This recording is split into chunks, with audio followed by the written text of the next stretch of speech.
All right, let's talk about making an iconic, lush, huge ballad. So much to dive into, but first, hi, I'm John McLucas. I'm a traveling pop producer in the kitchen of an Airbnb right now, here and excited to bring this to you today. Of course, please appease the algorithm gods and interact with this video. It does help, and I appreciate that so much. So with everything to dive into, let's start with the drums. Pop ballads are just known for big cavernous and hugeness, and our drums need to reflect that. Now, we're not always looking for hugeness in the sense of some harder hitting pop genres. It can still be and should be very delicate, so I want to break down the dichotomy of how we bring that together here.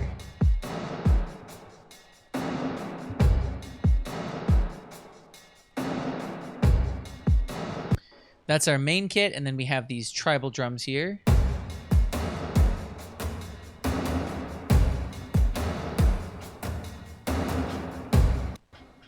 So let's first talk about the tribal drums. The thing with the tribal drums is I love the damage library for anything to do with these kind of drums. And one of the things that a lot of people, I think, overlook when they're coming into making these kinds of sounds is using ghost notes and softer articulation. So it's not just about the like we need contrast to that. If you want something, again, to feel huge, we need something to feel small around it. So we have... Without these little in-between hits, it doesn't feel as human because we're missing some of the little in-between bits, and it's just, the contrast makes it feel big, right?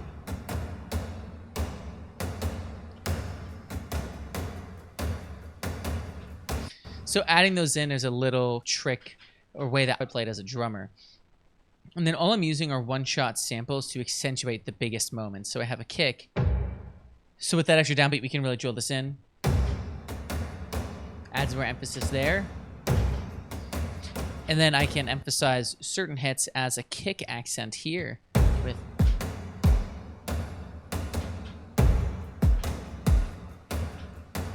So there's this hierarchy of accents. Like I really want a strong one, but then I also still want to have a couple more pulses than just the downbeat. So I've assigned certain samples to create that kind of impact that I'm looking for. And then we have our backbeat, which is a snare with a ton of reverb.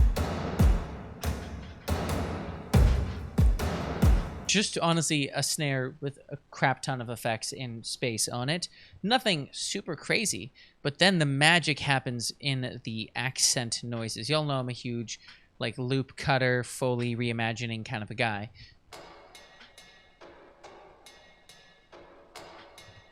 And the way that I put this together is by taking a loop that was not a fit, but I like the source sounds.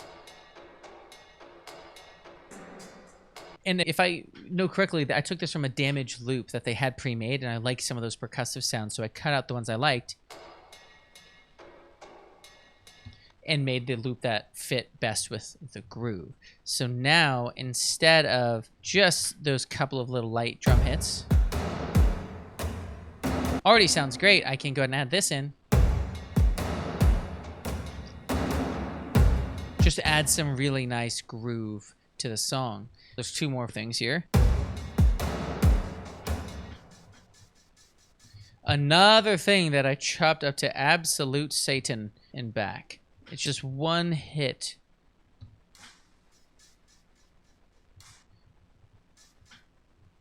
And then. So again, I hear something I like part of. I'm isolating the parts that I'm into, and then cutting them into tempo to fit into the groove. So now our beat sounds like this.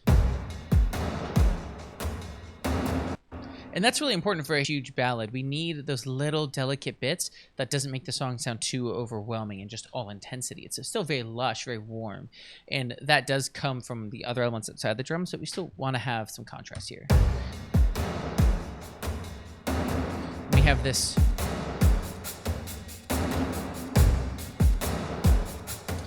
just tucked down in the mix. Just a standard shaker, nothing wild there. And that's it on the drums. Pretty straightforward. But again, I think the emphasis is on the fact that the drums are big, round, and long instead of really quick and tight. Like I think in the pop R&B video that is already out. It depends on the order I do this. But either way, let's move on to our kind of ambience and low end that we have going on here. So when it comes to our bass. So let's first take a listen, and then I'm going to break down what makes it so pop ballady.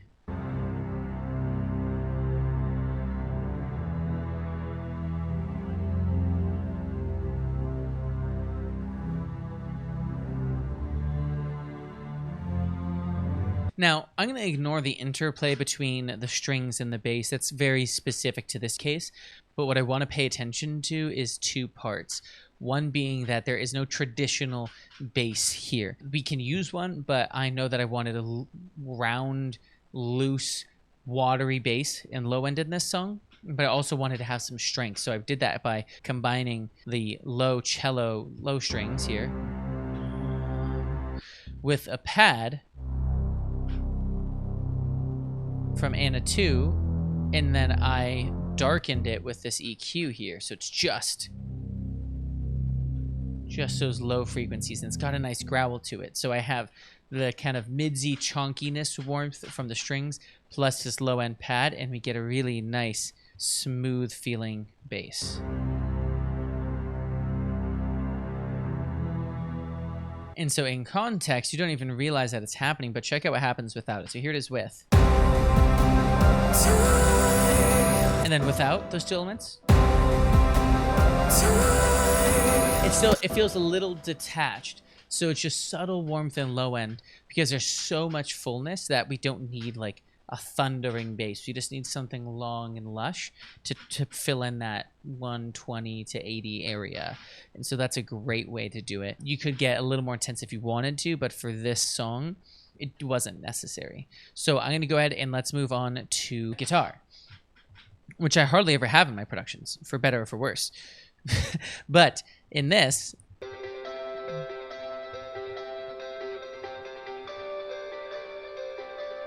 we have some beautiful jangly guitars, and there's a few characteristics that I think of when I think of guitars in kind of these pop ballads, and they're very CCM inspired too in this song, and I think a lot of times. One being the articulations of them are usually pretty light and ambient. So these higher harmonics on the guitar, higher strings, higher notes, and typically a good amount of reverb and delay. And the delay oftentimes can be very present, as you can hear here.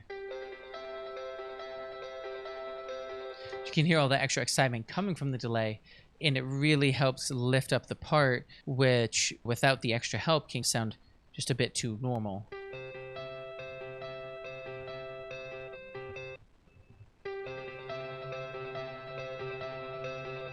So it adds a ton of just excitement and bounce to the track, but we're also arpeggiating a lot, not really going too intensely, because when I think of pop ballad stuff with the harmonic content, there's material that is made to glue all the elements together as we move, and it usually stays in one area. And then there's the parts that are very dynamic and move up and down. So to me, in this song, the guitars play the role of a gluing element that ties the big vocals together with the low cellos, stays in this one pocket, and lets the other things really be dynamic around it. Whereas sometimes the guitars might be really big, and then there's just droning synths holding space underneath it. But there's always that counterplay between a couple of the elements. Not everybody's moving, not everybody's in stasis, but a couple of stasis elements are really, really helpful. So with that, I actually have another drone guitar here, played by the amazing Seth Goodwin of Velvet Year. Did a great job on that. And so that is just helping fill out the canvas. So without any of that drone stuff, with it, little inkling of energy and excitement coming into the chorus. But guitar is very simple. These ones are staying in stasis, so our synths are going to be very movementy. So when it comes to our keys, there's two packs that come to my mind and that I love. This first one is actually just a free pack from Ava Music Group, and they have tons of cool stuff. This is from their free kind of giveaway pack here. So we get these beautiful drone sounds that are so rich harmonically. Just gorgeous. Beautiful, easy way to add water to a song. And then on the very opposite end, there's a lot of very intense sounds from this company called Cinematic Tools, and their plugin is called Mechanized. They're made to be cinematic sweeteners. So I have all those routed into different instruments here. And so there's quite a slew of things happening. There's this guy.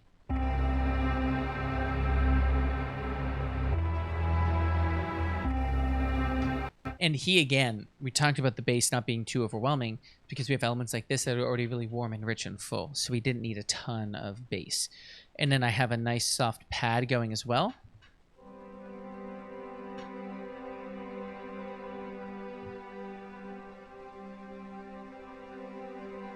So again, right, even between those two, we have one element moving quite a bit. You can feel it, and another one just staying in this little pocket here, creating that glue that we need out of the song. Now, what's really cool is when you have a pad and you're playing high up on it, I'm playing the major 7 of C here. So we have the G and the C, but I'm also holding onto the B, but I'm not doing that in my lower elements. I'm just holding the C. And the guitars aren't hitting the B either, but when we're playing with higher harmonics in the pads, we can add these extensions and they feel a lot more natural where you couldn't get away with it otherwise. So that fits really well in the context. You can't even really feel the major 7. It just has this dreamy, ethereal quality, and you feel like you're freaking flying. It's beautiful. So then the last thing from Cinematic Tools that I use is this pluck that I put together.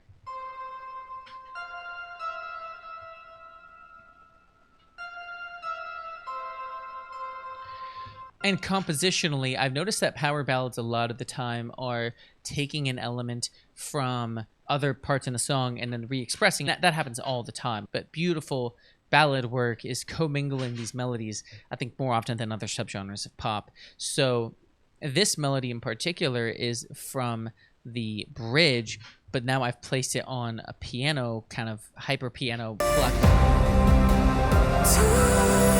And the background drums are doing that. That is me accompanying Renee in her incredible work on this song. That's just me holding down the background vocals and being the low male vocal on the track. So I've got that also as just a really clever way that a lot of this pop ballad stuff is arranged. And this sound, again, is just ambience and trying to keep it light, trying to just let there be space, and the drums carry the boominess and the bigness of the track. Of course, the main keyboard of the song,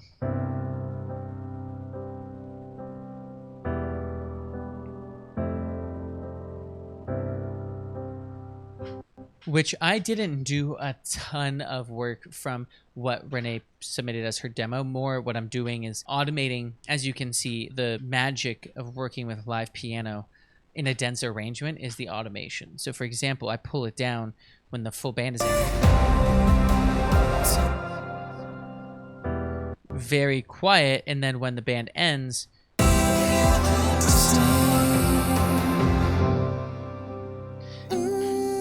I'm here to stay. Now the piano got pulled up front. So really the magic of playing with a piano that needs to be open, natural, feel like untouched in nature in a song like this is playing without automation after finding like the core sound you want. And of course it's keyscapes. Who else would it be? Who else could do such magic as keyscapes? You tell me. Nobody. So now that's everything going on with the instrumentation. So let's go ahead now and talk about the vocals, because the vocal treatment is very bright and shiny and shimmery and gorgeous with this. Stood still. Well, I mixed Renee's vocal, and she did just a gorgeous performance on this. She's such a talented writer and performer, and she knows how to dial into space and just sail into an ether really well. So, of course, that's the first thing. You can't take an unethereal pop ballad performance and insert the water into it. There's only so much a reverb's going to do. So, with that in place, I made sure that the delay that I used, a couple of things. I over de-essed the crap out of it because I didn't want any kind of harshness in the delay, and I wanted it to be a bit faster because this is a slow tempo. And then I EQ'd it quite a bit to try to find how the mid-range would sit. And then lastly, added some reverb to the delay, and that's the only vocal effect going on to create that space. So between her and then my vocal here, I kept mine quite dry compared. you know, I have that delay going, but it's a lot drier than hers because we didn't need more space at that point. So I'm really trying to play off of her performance and really just trying to match her emotion, and then everything falls into place. Anytime you have a duet of two vocals coming together, the hardest thing, no doubt, is having them nail the performance energy together, because once that's in place, everything becomes really simple. Stood still, oh, when the world it melted away. Everything I've ever wanted. And that is probably 92% performance and I guess 8% how I might treat it differently. So I really want to overemphasize how important the core actual execution of the performances and stuff like this. But we have one core thing to talk about left, and that is background group choir gorgeous vocalness. And there's a couple of core things that I want to walk through first. If you're trying to make a choir epic group of people singing, a couple of things you can do to start is, one, to minimum quad track each part. Two, get as many people involved as you can. Yes, we've all seen TikToks or reels where people like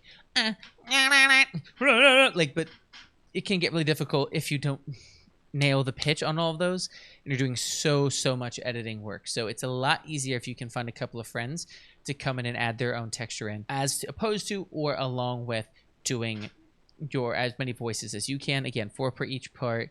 2, I do as much mixing on the group bus as I can, as opposed to on the individual tracks. 1, for CPU purposes, but 2, you're only going to feel the essence of the group when they're all combined, especially if you have 30-40 vocals together. It's going to be really hard to put that together. With that in mind, let's talk about the group vocals here. So we have first what I call my main boys.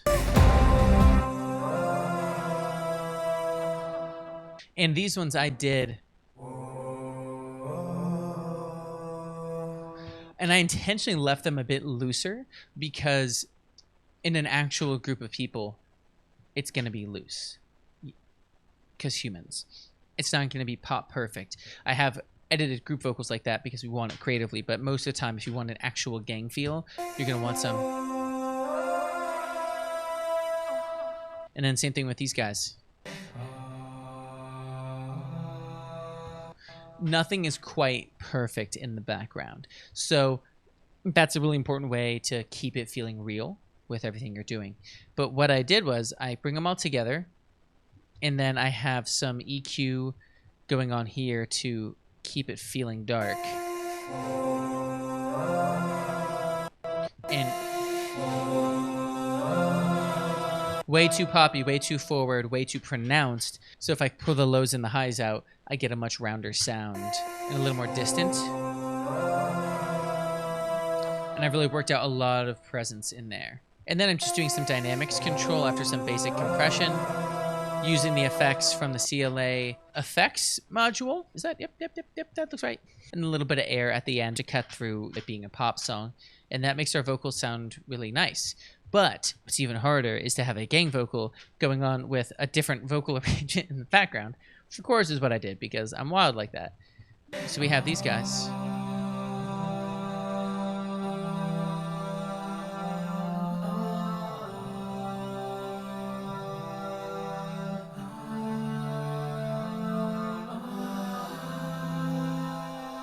This is just 2 parts put together, 4 voices each, and the difference in how you're blending them down is, first off, you can see how different the blend is here.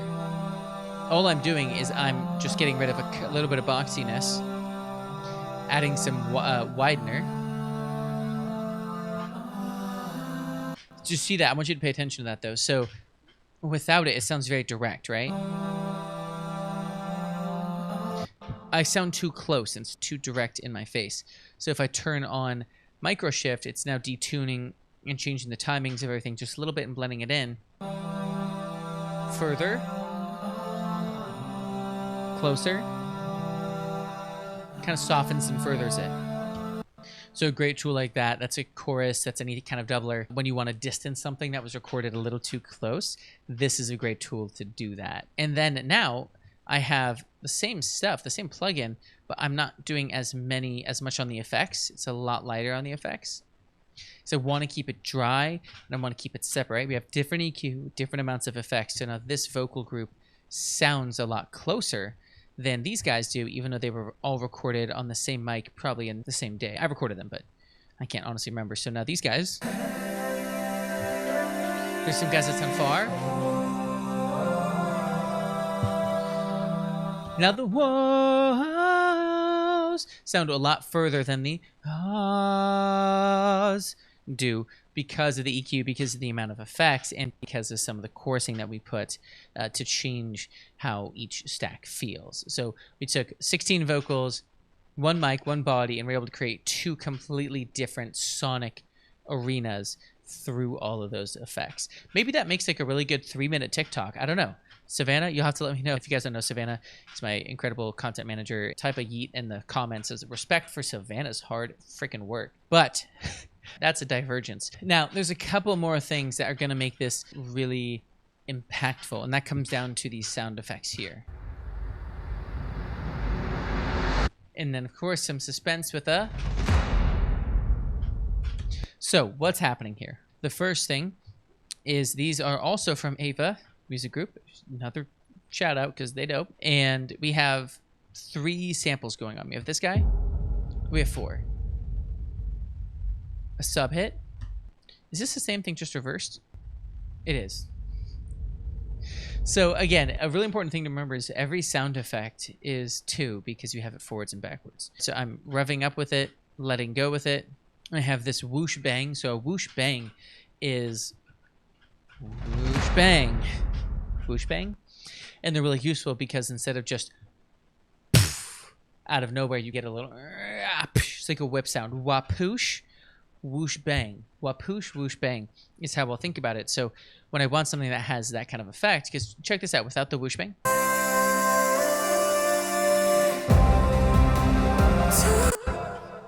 Boo. With the whoosh bang, it's like a little anticipation of the smack and the smash, and that's really nice to have.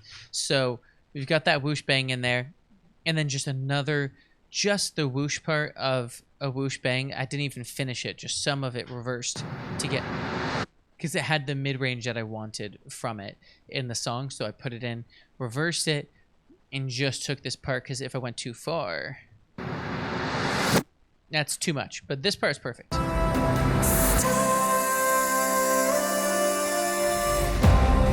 Wapoosh.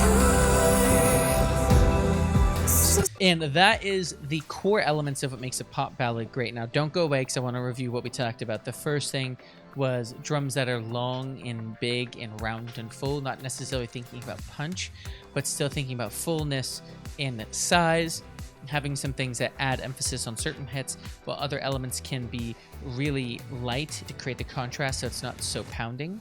Then we talked about how we could use low strings and bass pads to create low end instead of using a traditional bass or 808 to create a really soft low end. Then we talked about the contrasting of stasis harmonic elements versus meandering harmonic elements for adventurous but still cohesive keys, guitars, piano, everything in that way. Talking about how we can automate the piano up.